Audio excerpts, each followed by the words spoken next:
Welcome everybody to Allen's Pond Wildlife Sanctuary and our Stone Barn Farm, which is, as you can see, a lovely, spectacular program space, and we're really glad to share it with you. We are also glad that we are able to host this inaugural event of the South Coast Climate Change Coalition, the S4Cs. So thank you to the spearheads of this group and their gathering of people, of fellow leaders, and we look forward to supporting them. I just want to say a few words about Allen's Pond Wildlife Sanctuary. We are here to protect the nature of Massachusetts, focusing around Allen's Pond, and we are here because there have been a sequence of nature heroes since early times when decisions could have been made to develop around Allen's Pond, and the choice was made to not develop. So thank you to those predecessors, and I want to suggest that all of us represent the nature heroes of today and the future, and starting with issues like climate change and the measures that we can take. Allen's Pond, as we consider ourselves somewhat on the front lines of the effects of climate change. We have a lot of coastline, we have a lot of salt marsh, we have rare species that nest on barrier beaches that could become lower and lower relative to the water level. And we also have our salt marsh breeding species. There's nothing like watching a salt marsh breeding a sharp-tailed sparrow clinging to a bit of Spartina grass at high tide, full moon high tide, knowing that there's chicks or eggs right below, and you're like, oh, please keep the water below that level. So we feel very much on the front lines. We know invasive species, a variety of things are going to be changing in the future, and we want to be prepared. So we're very excited that the Climate Change Coalition is forming, and we will collectively come up with really creative and innovative ideas on what we can do, how we can prepare, and kind of break the mold going forward. So thank you, all of you, for coming and being part of the nature heroes of our climate change action. So I will introduce Jim, who is our, are you the president, chair of the coalition, to be named?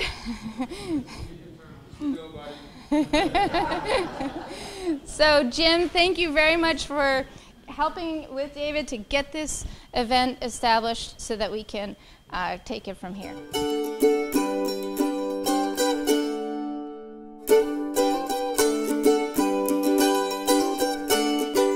Thank you all for coming. I think that this is a very auspicious time to be doing this politically. I think that I'd like to thank the people that came up with the charter. I hope you all picked one up. If not, I will have somebody hand them out to everybody. Since we had our last two major meetings in the fall, more information about climate change has come to the fore. NOAA has come out with a prediction that worst case, by the end of this century, we're going to have 9 to 10 feet of sea level rise here. And this is a revision of their estimate of 6 feet. And it won't stop at the turn of the century. It'll keep rising. So we have a lot of issues. And even in Narragansett Bay, in a 2-year stretch, sea level rose 3.4 inches. That's a huge amount. If you extrapolate that over 10, 20, 40 years, it's going to affect all the communities along the coast. Wanted to thank Jim Bride, that used to be with DNRT, Carol Hansen, David Hammond from 350 Mass, South Coast, and Jasmine Smith-Gillen from the Lloyd Center, who worked for weeks and weeks on the charter that was approved by the steering committee a few months ago. And I just would like to thank you all for coming, and I'm going to hand it over to David.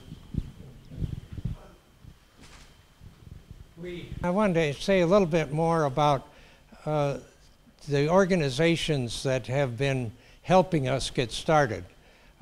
We've had 3 organizations that have been especially important.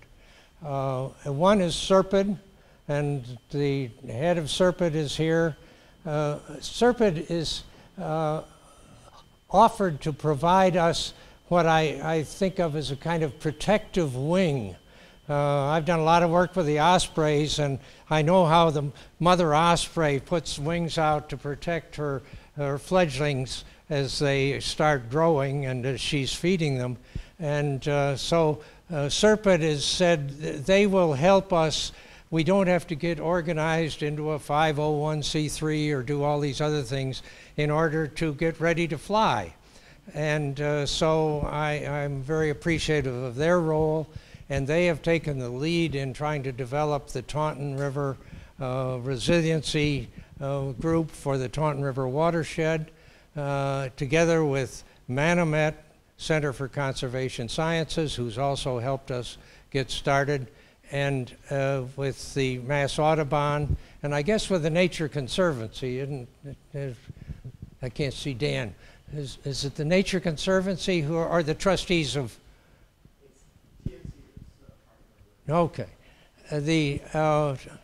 Anyway, they organized the group up in the Taunton River, and they've been helping us to get started here, and they've even submitted some grant applications which haven't yet paid off, but we hope that they will. And it's been very meaningful for us to have those groups working with us. And JimWhitin is on the board of SERPID, I think the directors? Commission. Okay, commissioner, and I'm on the science and the climate change committee of Mass Audubon and on the council of Manomet. And so we've had these connections with those organizations, all of which have been focused very intensively on issues of climate change. And I think that as Jim suggested, this issue has become so much more important when we are seeing the pullback that is occurring in other parts of our country. Makes it all the more important for us to do the things that we can do. And we conceive of this as trying to develop a local response because we can't stop the climate change from happening on a big way here locally. We can do what we can, but we aren't going to have a big impact there. But we certainly can try to address the consequences, prepare for them, try to shelter ourselves against them, and do the very best we can to make this a livable place and viable place going forward. So that's our focus. In the absence of the mayor, I will go down several other points that I wanted to mention. Just things that are going on here in the state. As you may be aware, there are 2 bills under consideration in the state legislature trying to impose or levy a fee or a tax on carbon emissions. One is by Senator Barrett from Lexington. He initiated it, and it's that would just be a fee that would then be totally returned to the households and businesses. It's a way of raising the price of carbon emissions so that you can induce people to move away from their use and their consumption to non-carbon emitting sources of energy. There's the governor also recently announced that Massachusetts was going to join with California and other states to try to have a coalition to respond to the pressures and the threats of climate change in the face of the pullback of the national leadership. So those are two positive things that are active at the state level. And recently, it's the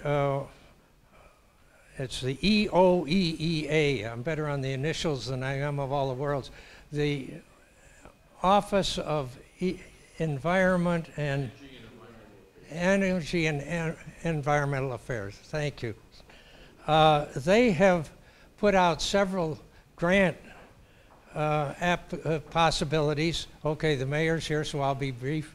But there's one called the Municipal Preparedness Grant, and Westport has applied for that and already been approved.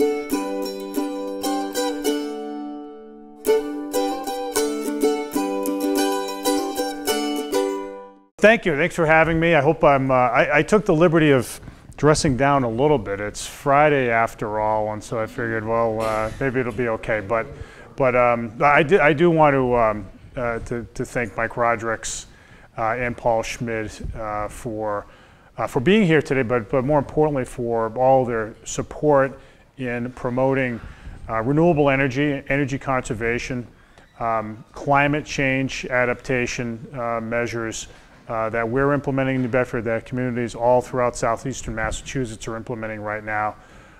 Massachusetts is at the forefront of many of these climate change adaptation and mitigation efforts, and it's because we have a legislature headed up by folks like these two gentlemen in particular, who really are out front, progressive, and understand that you can't wait for the federal government to act. You have to take matters into your own hands. And so as someone who sees my role in government in much the same way, we really appreciate what both of you guys are doing at the state level. I want to thank David for inviting me here today. Hopefully I'll get all the questions right. I know you sent a few along, and what I think I'll do, if you don't mind, is I'll talk for a few minutes about our approach to embracing the green economy and preparing New Bedford for the effects of climate change, and then I'll just we'll open it up for questions.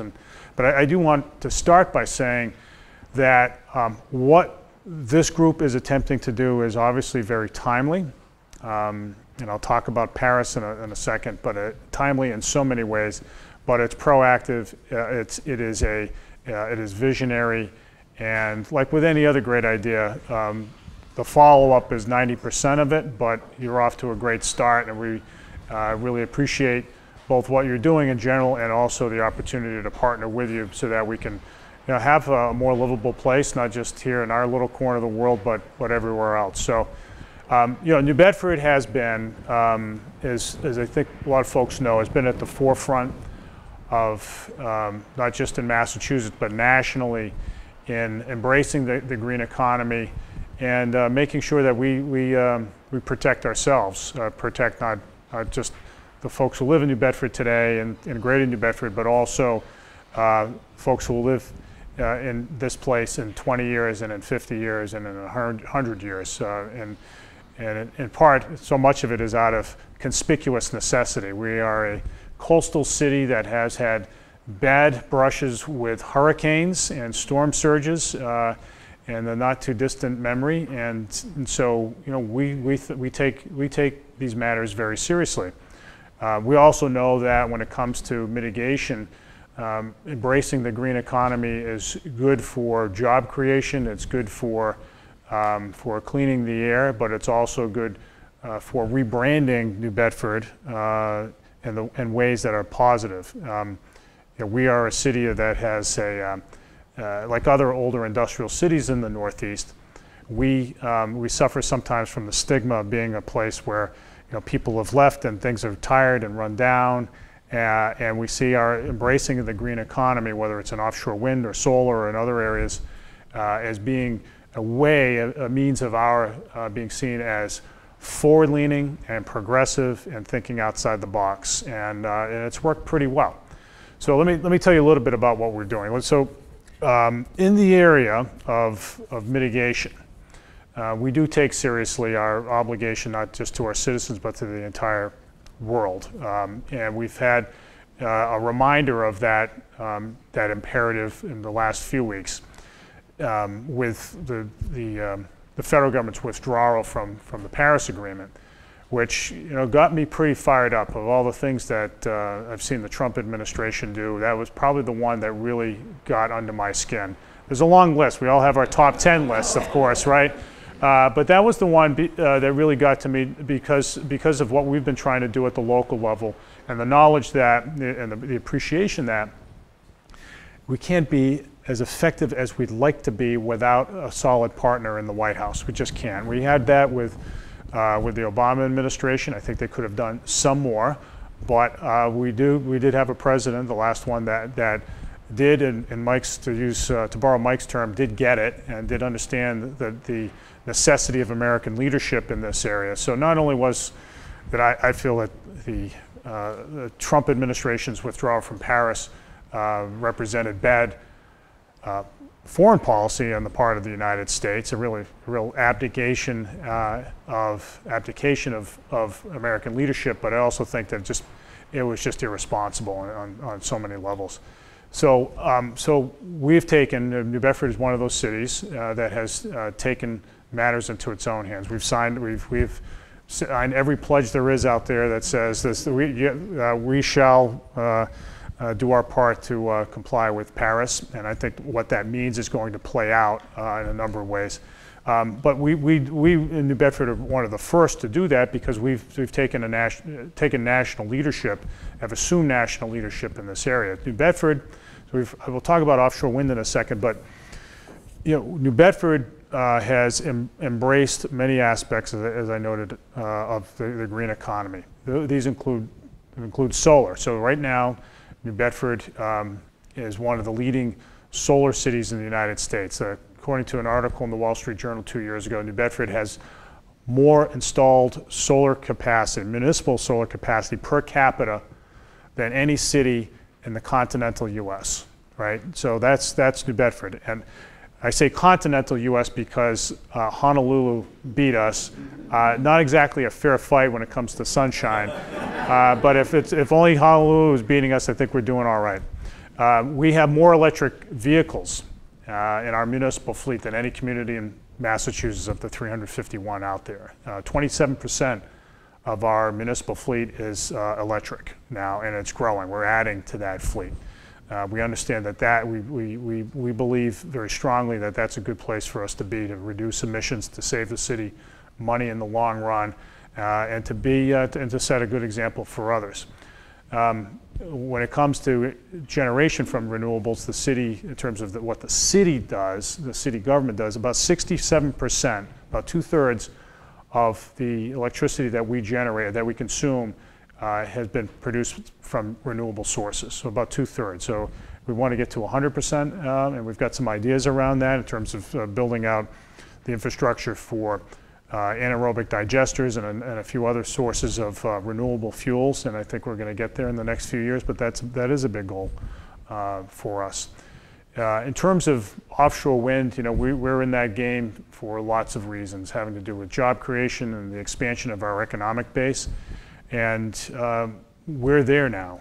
We are on the cusp of having, as Senator Rodrick's noted, of having an energy procurement, a state energy procurement process that's about to kick off that will require utilities to purchase a certain amount of electricity from offshore wind sources, and they're going to deploy from New Bedford. New Bedford is about to become the launching pad of the American offshore wind industry. We've been talking about it for a while. A few years ago, everybody thought we were kind of crazy, and we thought this was just some sort of pipe dream. It's not. There are right now, there are over 80 utility-scale wind farms in Northern Europe. That is an industry that's been maturing for 25 years, and Denmark and Germany and more recently the UK and some other countries, and it's all coming to the United States. We know this because the wind resources are vast and rich here. One Department of Energy study noted about 3 years ago that 25% of America's wind reserves lie just south of Martha's Vineyard. It turns out we're the closest industrial port. So we've got this old-fashioned geographic advantage in that way, and we are going to take full take full advantage of that. And so we've poured a lot of resources and energy and time into positioning ourselves that way.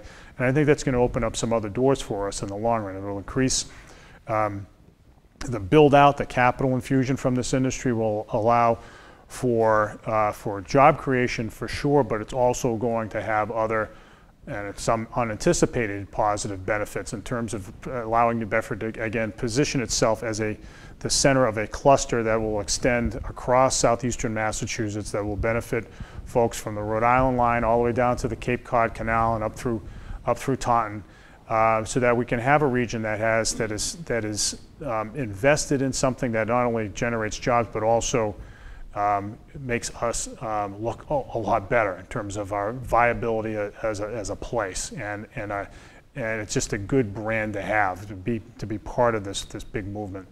So we take all these things very, very seriously, and there are lots of other mitigation measures we're taking. Whether it's we have now the third largest residential electricity aggregation program in the country. We just did that. We've signed up with a number of surrounding communities. We've doubled recycling a couple of years ago by switching over to a brand new automated trash collection system that's all powered by compressed natural gas. I mean, the list of things go on and on and on. The tree plantings that we're doing for sure are making a big difference. We established a few years ago that we would plant 500 street trees a year for 5 years. So we're building that out in a very big way. So the list goes on. I won't bore you with that. You can, if you want in the Q&A session to ask me, Mayor, what else are you doing? I'd be happy to fill it in. But the point is, everybody, that cities have to be in this game. Cities have to see themselves as in an age of cities as being the prime movers, because we're not getting that from the federal government, and action has to happen. It has to start from somewhere. We do have good partners in the state, and it's, again, thanks to Mike and his leadership in particular, and some of his colleagues, we've been able to, cobble together the resources to achieve some of the things we've been able to achieve over the last few years. But we don't anticipate much in the way of help from the federal government, and whenever that happens, that's great, but we're not waiting for it. Let me just say a little bit about adaptation as well, because I know a lot of folks are interested in that, and I think a lot of what the group is going to be focusing on will be adaptation measures. We have probably have the biggest hard adaptation asset there is, that was built 50 years before, or maybe 20 years before anybody was talking about rising sea levels, and that's the hurricane barrier, or the hurricane barriers, because there are 2 or 3 segments. We always understood to be the barrier, let's just calling it collectively the barrier, to be the largest man-made structure on the east coast of the United States. And we always thought, well, it cuts off the water and it's there, and there are rats running around there. That's the way we thought about it as kids. But you know what? It is a fabulous asset nowadays, and people recognize that. It protects the city of New Bedford and its industry and its residents in such a huge way, and there's no way we'd be able to afford to build something like that. After Hurricane Sandy blew through the Northeast, we got calls from a number of folks in New York, the Port Authority, the Economic Planning Council in New York, a number of others, saying, how do you build something like that? And we said, well, go ask the Army Corps of Engineers. Nobody around here remembers how this was built. It was built in the 60s at the cost of about $18 million. It would probably be $1.5 billion or $1 billion plus these days. So that is a great asset for us to have, and we've taken a number of steps to shore that up through maintenance and through happily, if you've been on it, the Cove Walk and the Harbor Walk, the bike paths that we put on top. Now, I will confess, I didn't have climate change in mind when we pushed those projects forward. We wanted to get people up to enjoy them as recreational facilities, and so we did a lot of planning and design work. But as it turned out, as we built both of those walkways, which are hugely popular now, it turns out that the Army, as we got talking to the Army Corps, we came up with this idea that if you build the concrete slab thick enough, it'll actually strengthen the barrier itself, because sitting at the top, it actually operates as sort of a binding agent. So this very thick slab actually helps us protect ourselves against large storm surges. So we've improved upon that, which has existed for about 50 years. So we're really pleased with that. There's a lot of planning going on now in the way of wastewater and our water infrastructure. That's a really big deal. Stormwater separation. We're putting millions of dollars into all that stuff, and the list goes on. But what we're trying to get people to think really hard about is that you know, we need to think not only about next week, not only next month, 5 years from now, but the next generation. And that's how cities sustain themselves, when they're not lurching from one election cycle to another, when they're not just thinking about what's going to happen next year, but when they're actually investing for the long term and thinking about the challenges and opportunities of future generations. Those are the cities that succeed. The ones that don't, won't. And what we're trying to do is not just to help out the future residents of our city and set them up for success and for happy, fulfilling, and safe lives, but also to set a great example for the rest of the country. So that's been our aspiration, and we're sticking to it. So anyway, I'll open it up for questions, but I wanted to just preface everything with that, because that's the work we're in right now.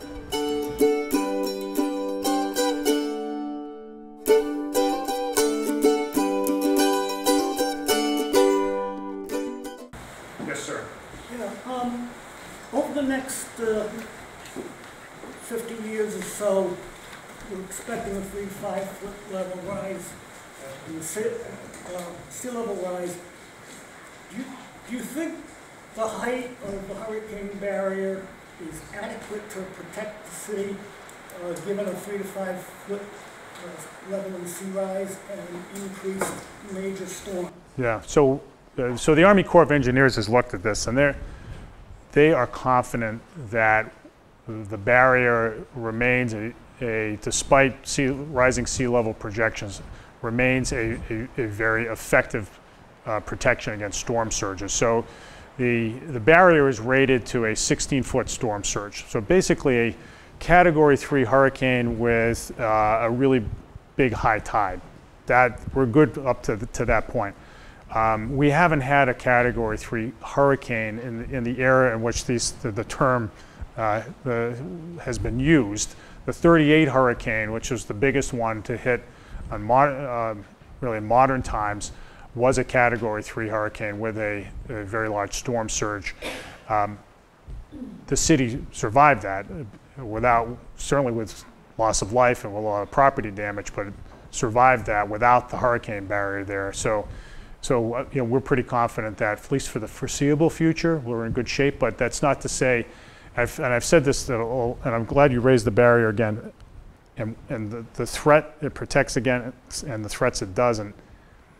The hurricane barrier should not be seen as a Maginot Line, right? Remember the Maginot Line in World War II? Well, we've got all the gun emplacements there. The Germans are never going to get through. Well, the Germans just went around, right? So in France, and the idea, so we understand that we have to take other steps. So things like as mundane as improving the operability of our pumping stations so that we can mitigate flooding. Having effective evacuation plans in place, doing things like planting seagrass along our beaches which help with coastal erosion and keep sand in place. Lots of other things like that. And what about the properties that are beyond the hurricane barrier, not protected by it? Are there any plans to either set up a buyout program or build levees? So there is a storm wall there. I don't think there's an appetite among folks who live there to be bought out, but there is certainly work ahead as part of our overall plan there to build the seawalls more sturdily, and again to build up some of the erosion mitigation, to take some of the erosion mitigation steps and implement them in that general area. So I think that's what we'll see in the years ahead. Go ahead, David. Would you designate somebody in your administration who would be a point of contact for this group going forward? Yes, in fact, that reminds me. So, well, I'll say one thing. I guess we are covered by the press. We're going to make some announcements about. I'll say this. So as long as nobody in Dartmouth says spills the beans, who's watching on cable. Yeah, you're right. Don't leak. Don't leak. We're going to have. Okay, so we will announce the establishment of a director of resiliency in New Bedford, and we're doing that so that we have somebody who's leading the charge in that. We have a fabulous environmental steward in city government named Michelle Paul, and she'll occupy that position. And basically, the change is effectively an expansion of her job responsibilities, but she would be the person. There's more to come on that, but it's another way of our signaling that we're very serious about this stuff. I hope that over time we could get people all across the South Coast from town government. Yeah, I mean, we've done a lot of work on this, and I think we've partnered with the likes of Acushnet and Fairhaven, especially on work to protect our water system. Fairhaven and Acushnet get some of their water from New Bedford. The town of Dartmouth does as well. I think there's some steps that we can take, more steps that we can take in that way. But generally speaking, I think everybody should leave this room with the understanding that if other communities need help from New Bedford, we're happy to supply it. Are you aware of any official stances by the insurance industry and the real estate industry on climate change? And also, yeah, they don't want to cover places that are houses that are anywhere near the water. There's that anymore. Yeah, without in the absence of the subsidy, the federal subsidy that's been in place for a long time. I know that I'm forgetting the name, the federal program that effectively subsidized insurance coverage for coastal facilities and homes has been greatly reduced by Congress in the last few years. And so, the insurance industry is, if that's what you're getting at, the insurance industry is not exactly stepping up to the plate. They'd be wise to put in more resources, particularly in vulnerable areas. They issued statements saying that climate change is a risk and it's real and it's predictable and it's documented. Yeah, I think they would be the first ones to say that. My understanding is that there aren't too many climate change deniers in the insurance industry. Right? They would err on the side of letting everybody know there's risk there, so it can drive premiums up. But yeah, I think what is worth noting is that the insurance industry probably collectively should be doing more to help communities because, especially in the area of mitigation, adaptation, because it's their bottom line that'll be affected if there's catastrophic loss. And are municipalities thinking about joining together in suits against the federal government for threatening the livelihood and security of people by neglecting Can you repeat the question? We can't hear it. I think you're asking whether we're planning on suing. I wasn't planning on it. We've got a lot of other fish to fry. But no, look, I mean that's why we hold elections, and the election didn't go the way that I think a lot of us would have liked in November. But that's elections have consequences, and so the current administration will have to explain itself before the next time ballots are cast, and that's the way things are going to change. That's the way I see it. Mayor, historically New Bedford has been called, or had been called, the shining city on the hill. That was based on unsustainable whale oil. From what you're telling us today, it sounds as if New Bedford could become the shining city on the hill, based on sustainable, renewable energy. And I'm just wondering, energy and technology require education. And I'm wondering if the money that may be coming into your coffers, hopefully will come into your coffers, could be leveraged for educating the local population to be used in the plants so that there would be a green economy that would trickle down to the neighborhood. Yeah, we're doing a lot of work right now on figuring out how training should be conducted, especially with respect to the offshore wind industry. I took a delegation of folks over to the Humber region of England last month to take a hard look at, among other things, training facilities in the city of Hull, which has become emerging as the leader in offshore wind in the UK. And they're pretty well developed there in terms of their training programs, even though they haven't been in the offshore wind business for very long. And so we took good notes. And I think it's fair to say that institutions like Bristol Community College, New Bedford Voc, some Diamond Voc as well, will have a role to play in that to create opportunity, because to the extent that these jobs arrive, they'll arrive in part only if there is a qualified workforce to step in. And so, and more generally, for all of our projects, for all of our efforts, we do attempt to encourage very strongly the use of local labor so that we're creating opportunities for our own people. So, so you're right on track. I think there's an understanding that we won't be successful unless we're creating opportunities for our own folks in the long run.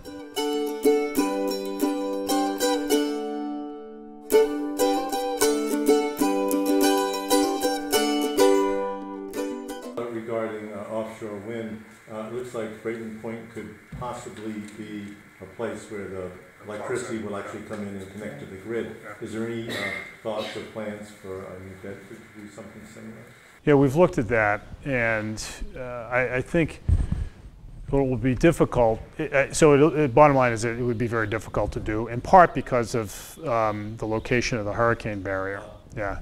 So what makes Brayton Point a convenient place for the offshore wind industry to plug in are really two things. One, it's not that far away, and it's just exposed to more or less open ocean. So you have right there a power plant that has all the substations and established infrastructure, and so it is, at a very simplistic level, a matter of just plugging into the same point.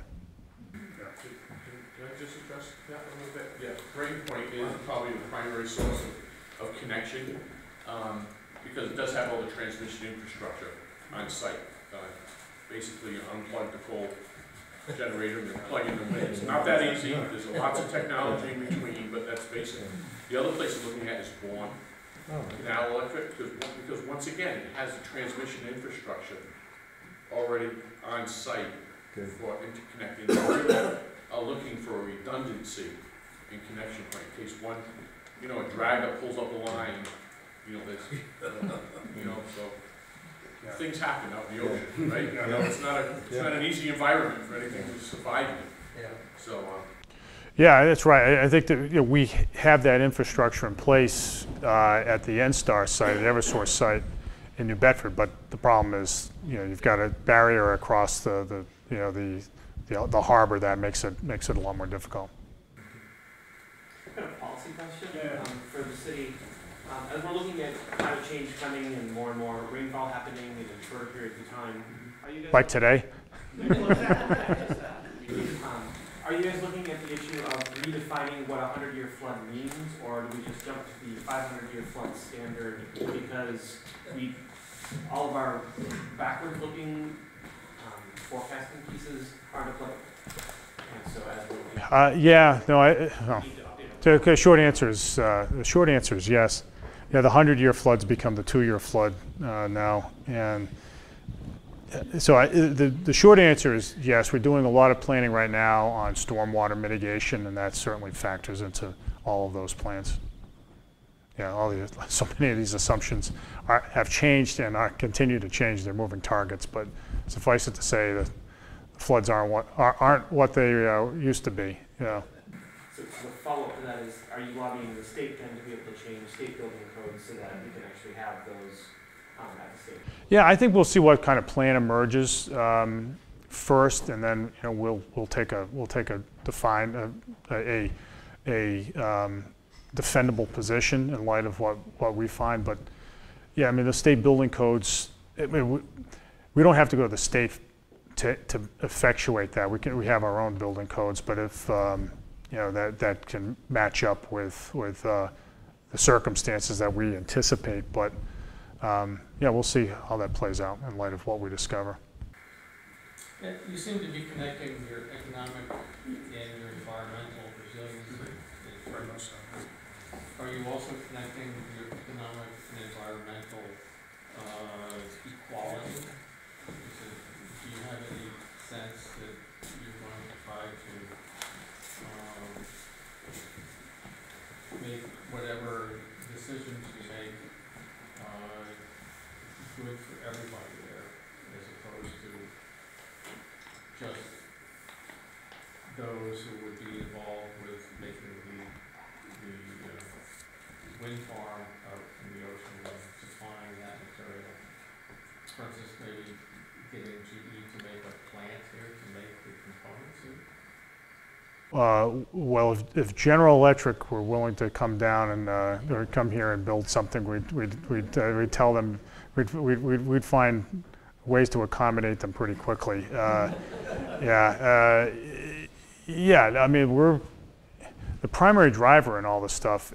I mean, it's job creation, it's opportunity. I mean, that's that's why we've been at this for as long as we have, because in the area of offshore wind, because we know that we've got certain advantages that we have to leverage. So it's geographic proximity, it's the infrastructure, it's workforce advantages. Having people who, for instance, know what they're doing out on the water is a big workforce advantage for us, and that's what we have. As the center of the fishing industry on the East Coast, we certainly have those folks. But at the end of the day, it's we're all about giving people opportunity to live the American dream, to put food on the table for their family and send their kids to college and do all the other things that we all seek to do. For sure, that's why we're talking about local hiring requirements. That's something that we push really hard. It's one thing to attract capital. It's quite another thing to make sure that capital goes to work for the people who live in your city. Hey. Roger Brawl, hey. Selectman in the town of Cushing. Good to see you, Roger. Thank you. You're dressed much more formally than I feel like such a slob. I feel overdressed. Yeah. I love the conversation about green energy and our green future and green jobs and concern over climate change. But while we're talking about all these things, our traditional energy providers, the Eversource, the National Grid, the Spectra Energies, companies like that don't seem to see the future, and they're looking toward the past. On the border of, in my town of Cushing, on the border of New Bedford, they're proposing the largest LNG storage tank on the east coast of the United States. So we're looking at a green energy future and green energy jobs, and they're working sort of to counteract that. And you can't expand gas infrastructure and put new gas pipelines in all over the place and meet our and hold back on climate change. And it seems we need to be pushing back on the things that they're trying to do. And we are in the town of Acushnet, but if you're concerned, if the people here are concerned about climate change, you need to be concerned about what our traditional energy providers are trying to do while we're looking toward a green future, and we're thinking solar and wind and hydroelectric power. They're thinking we've got to get all that natural gas out of the ground. We've got to get it up through Canada. We've got to get it overseas. So, when your question, Roger, is it's a statement. I'm sorry. Yeah, you're the presenter. How do we stop that from happening? How do we stop that from happening? I think it's an open question whether that's going to happen at all, given the SJC's decision about the ability of Eversource to pass on its capital cost to ratepayers. I think wait and see. We might get good news without having to fire a shot. So we'll see. Go ahead. No. We have some of the best universities in the entire world in this state. I think we should be very proud of them. Is there any thought about partnering with somebody like MIT for innovation to bring that technology down to New Bedford so that you can give it to the workforce and create a workforce from that? Well, again, I mean, if MIT wanted to set up shop in New Bedford, we would throw the doors open to them. But we've. Oh, I have. I've sat with the MIT Media Lab director about trying out things like autonomous vehicles in New Bedford and all kinds of the other crazy stuff that they're working on these days. I think, we'll continue to bang on those doors. We do. We and just about every other city in America, just about every other city in America would like to have MIT present. So, so that's not lost on us. It's just to say that MIT can only be, just to use MIT as an example. MIT, you name it, Google, I mean, what runs, you pick out something that you would like to have in your city, and I guarantee there's 1,000 other cities that want the same thing. But so you really have to establish the value proposition for them. So what we try to do, so knowing that, going out and just sort of throwing darts at folks, at companies or institutions that we'd like to have is probably not going to yield much. What we try to do is look at those things that we already do well and build on them. We build on our assets. So in the case of New Bedford, our biggest asset is the port. We're the biggest commercial fishing port in the United States. We're a growing cargo port. And we know in the case of offshore wind, we've got this geographic advantage that an infrastructure advantage that we can capitalize on and attract money and attract investment and grow jobs. And that's why we put a lot of our eggs in that basket. It's not to say we don't want MIT, we don't want Google, we don't want, you name it. It's that everybody else does, and we have to build on our competitive advantages, and ours happen to lie with, marine industrial and marine research, and so that's why we pursue that aggressively. Wait, before you get thirds, you gotta let other people. I just wanted to thank you. As far as MIT goes, in the renewable energy world, the hot technology that's being developed is storage. Because with offshore wind or solar, it's producing 1,600 megawatts, but there's no demand for it. What do you do with all that electricity? Well, you want to store it and use it for peak times. And that technology is coming out of MIT, it's coming out of Tesla, the battery storage. And I'm not making any announcement, but Brighton Point, once again, is an ideal site because, like computers, 50 years ago, they took a room this size that you fit in your telephone today. Storage technology currently, although it's getting better every day, is currently still large. And they need large sites next to transmission infrastructure, but it's changing. So MIT is playing big time in all of these. Yeah, storage technology is the really next big thing. Yeah. We don't have to knock on their door because it's all about commercializing. It's all about making money, right? It's all about commercializing the technology that they develop at the university. And do you have a question? I do. Yeah, thank you. Sorry for the scratchy voice. So I'm Stephanie Cubino from Mass Audubon's Advocacy Department, and I think that I really appreciated your comment earlier that cities are kind of the movers and shakers. They have this great opportunity to make a big change in terms of resilience and in terms of this adaptation side, and I very much appreciate SRC's work. So my question is, cities and towns in Massachusetts have a big opportunity that they get to decide their own land use patterns, and they get to choose things like whether they want to encourage low impact development and use more green spaces, and what you said about planting 500 street trees per year for 5 years is a great step towards that. Do you know if the city of New Bedford has done any kind of review of local regulations and policies to encourage this type of sustainable development that will be more resilient to things like climate change moving forward? Yeah, I mean, we have building code provisions that, especially in the areas along the coastline, that are meant to, to address storm surge related issues, if that's what you're getting at. And if what you're getting at is, the kind of this set of rules around, building of a strip mall and how if you have bioswales and other things that mitigate stormwater flow. We have those things, we do have all that in place. The thing about New Bedford is almost completely built out.